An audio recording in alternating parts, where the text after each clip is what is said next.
Policial militar é morto durante operação em Volta Redonda.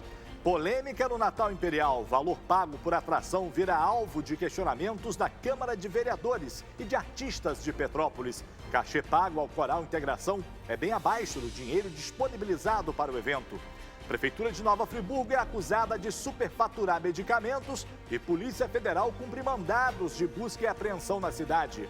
Delegacia de Homicídios da Baixada Fluminense encontra em Nova Iguaçu local utilizado por criminosos para clonar e desmontar carros roubados. E o caso Rebeca. INEP revê eliminação por engano e estudante friburguense tem notas validadas no Enem. Quarta-feira, 22 de janeiro, começa agora o seu SBT Cidade.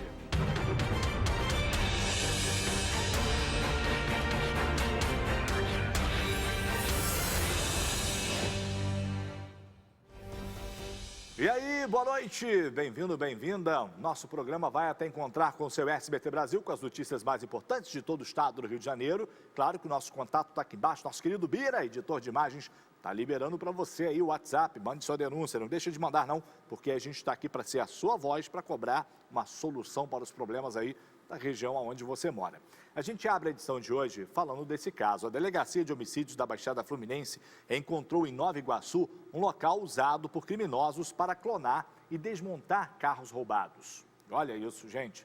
As carcaças de pelo menos 100 veículos foram localizadas no sítio. A reportagem é de Matheus Queuser. Policiais civis da Delegacia de Homicídios da Baixada Fluminense cumpriram mandados de prisão temporária em Nova Iguaçu e Vassouras. Durante a investigação, foi encontrado um local utilizado por um grupo de criminosos para clonar, desmontar e cortar veículos roubados, furtados ou obtidos através do famoso tombo de seguro. Nos diversos pontos foram encontrados aproximadamente 100 carros, carcaças, placas e peças.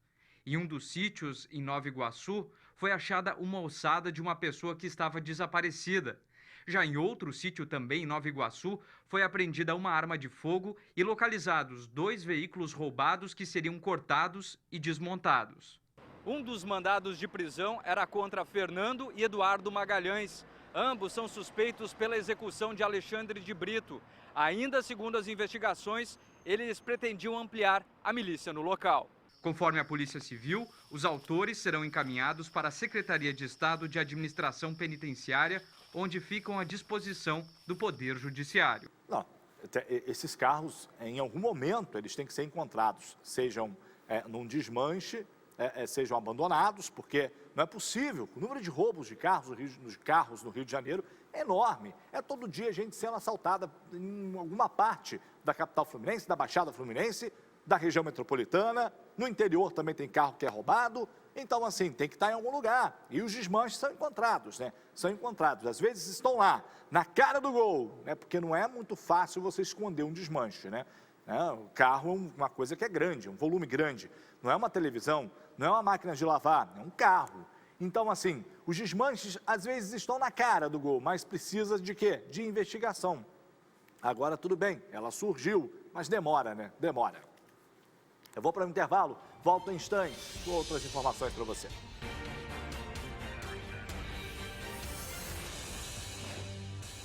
Voltamos de intervalo, tem muito mais informações para dividir aqui com você. E olha, na noite desta terça-feira, em Angra dos Reis, um homem e uma mulher foram encontrados mortos no bairro Bracuí. Segundo a Polícia Militar, quando os agentes chegaram ao local do crime, as vítimas já estavam mortas, com marcas de tiros pelo corpo. Até o fechamento dessa edição, os corpos que foram levados para o ML ainda não haviam sido identificados. Até o momento também, ninguém foi detido. E em Resende, mais morte. Um homem de 27 anos foi morto a tiros na tarde desta terça-feira no bairro Surubi Novo. Segundo a Polícia Militar, Ayrton Roberto de Moura Teixeira estava em uma moto subindo uma ladeira lá da localidade quando 2 suspeitos armados atiraram contra ele. No local foram apreendidos pelo menos 10 munições usadas de calibre 9 milímetros. Ninguém foi detido também nesse caso até o momento. E a gente falando aí dessa violência toda, né? De pessoas mortas no interior do estado. E olha, os números da violência no Rio de Janeiro em 2019, houve um aumento, tá, no número de mortes provocadas por policiais em relação ao ano anterior. Já as mortes violentas, em geral, elas diminuíram e essa foi a maior redução registrada em quase 30 anos. Os dados foram divulgados pelo Instituto de Segurança Pública nesta terça-feira. Roda o VT. 2019 teve o menor número de homicídios dolosos desde 91.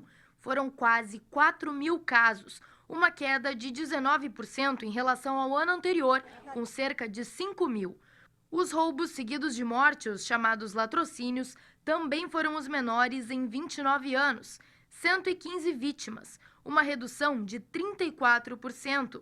Essas duas categorias integram os crimes violentos intencionais, que em geral apresentou uma diminuição de 20%. Cerca de 4.000 vítimas em 2019 contra 5.000 em 2018, também o menor número dos últimos 20 anos. Mas as mortes por intervenção policial, o antigo auto de resistência, aumentaram 18% no ano passado em relação a 2018, apesar de terem apresentado um recuo nos últimos 6 meses de 2019. O número de policiais civis e militares mortos em serviço também teve uma redução significativa. Foi o menor desde 2015, com 22 agentes que perderam a vida durante operações ou patrulhamento de rotina. Tem que separar o joio do trigo, né? A gente tem esses números, não há nada que se comemorar, porque o número de mortes, por um lado, reduziu, por outro, aumentou. Nos confrontos com a polícia, a gente tem que separar desses suspeitos mortos aí, em confrontos, quem realmente é culpado, quem era realmente só suspeito. É muito fácil jogar na conta de, era bandido, era criminoso. E quantas injustiças a gente vê por aí, mas não é todo mundo que consegue voz para provar a inocência. Então, assim, nas ações policiais, morrem muitas pessoas que às vezes são inocentes e ninguém tem como provar a inocência delas. A Secretaria de Estado de Administração Penitenciária confirmou que um detento foi encontrado desacordado no domingo dentro de uma cela da cadeia pública Carlos Tinoco, em Campos dos Goytacazes. O órgão disse que acionou imediatamente o Serviço de Operações Especiais para a escolta do interno, que foi encaminhado para o Hospital Ferreira Machado. O detento não teve identidade revelada, mas, segundo a SEAP, o estado de saúde dele é estável. Foi aberta uma sindicância para poder apurar o que pode ter acontecido com o detento. E assim eu vou para mais um intervalo, mas volta um instante, é claro, você siga aqui com a gente.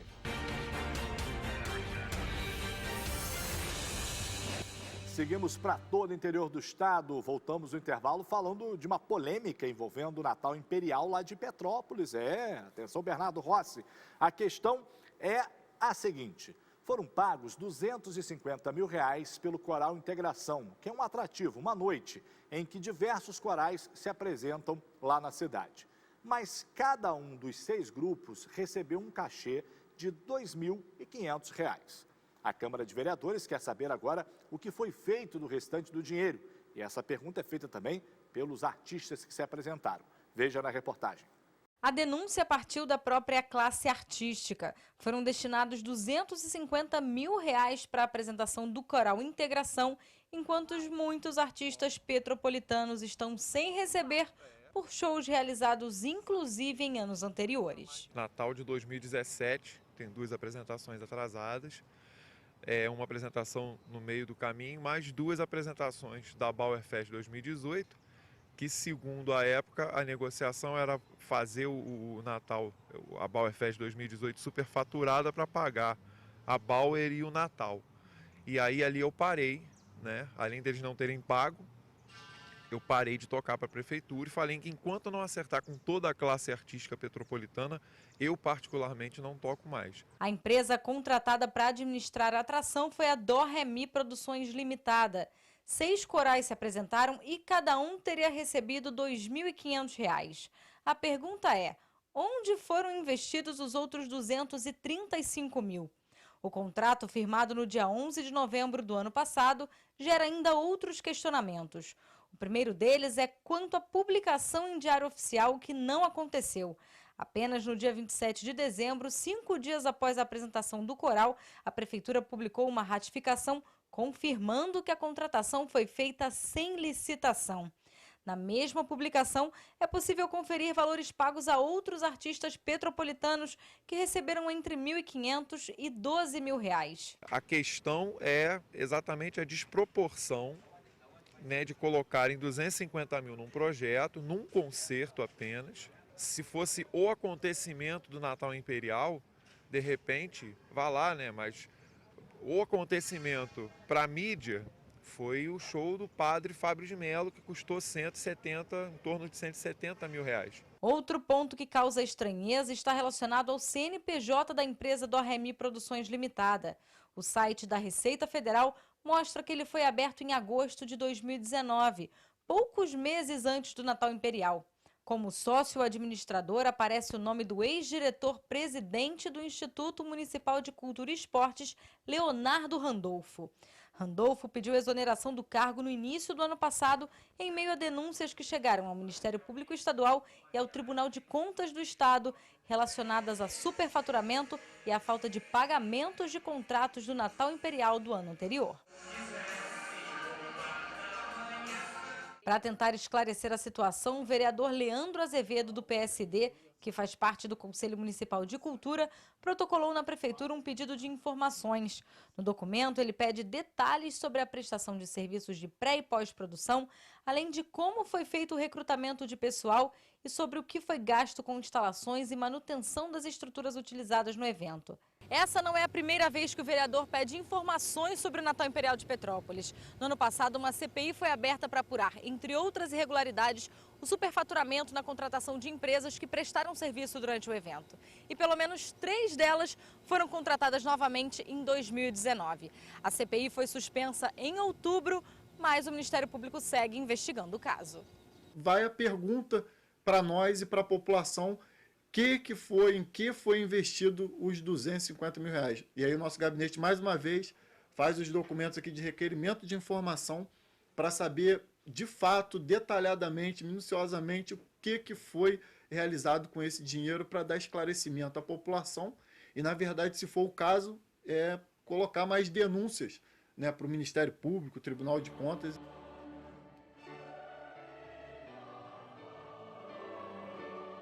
Vamos às notas aqui em primeiro lugar. Em nota, a empresa Dó-Ré-Mi Produções Limitada disse que o contrato de serviços que vai desde a direção artística até a apresentação foi cumprido integralmente e que todas as equipes foram de responsabilidade financeira da empresa, assim como a logística do evento. Já a Prefeitura disse que a contratação foi de caráter artístico, inexigindo o processo licitatório de acordo com a Constituição brasileira. Disse ainda que o maestro Leonardo Randolfo, ele foi contratado por meio da sua própria empresa, a Dó-Ré-Mi Produções, em função da experiência à frente de diversas edições do Coral Integração. Sobre o pagamento dos artistas, a Prefeitura disse que todas as apresentações com processo de empenho foram pagas. Já os demais artistas, incluindo o Felipe Schmidt, foram orientados a abrirem um procedimento administrativo para que os débitos fossem quitados. A nota também esclarece que o valor de cada atração está de acordo com o número de participantes e com o trabalho contratado. A Prefeitura encerra a nota dizendo que a informação sobre superfaturamento não é verdadeira.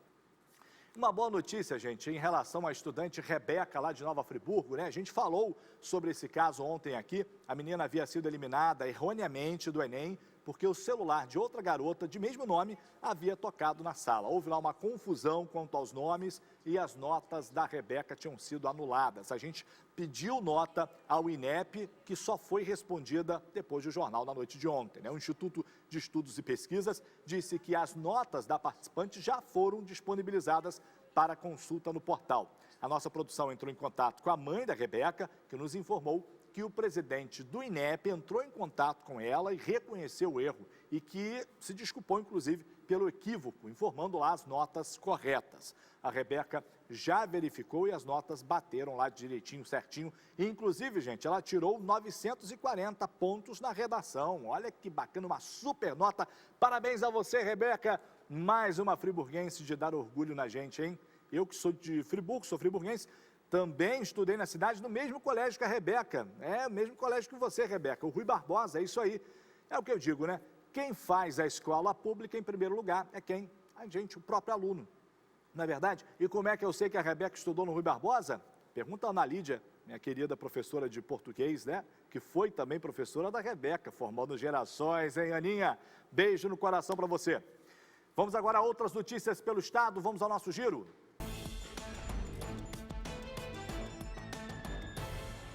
Foi enterrado hoje em Valença, no sul do estado, o corpo de mais um policial militar morto em serviço.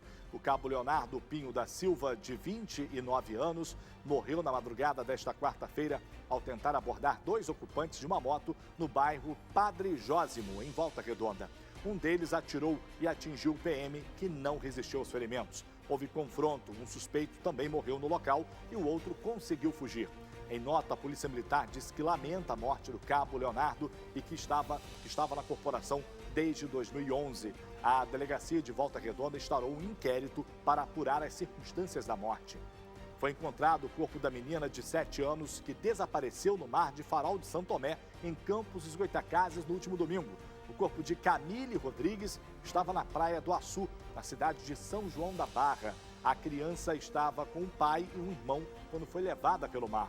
2 lanchonetes vizinhas foram furtadas pela segunda vez na madrugada de ontem, no bairro Braga, em Cabo Frio.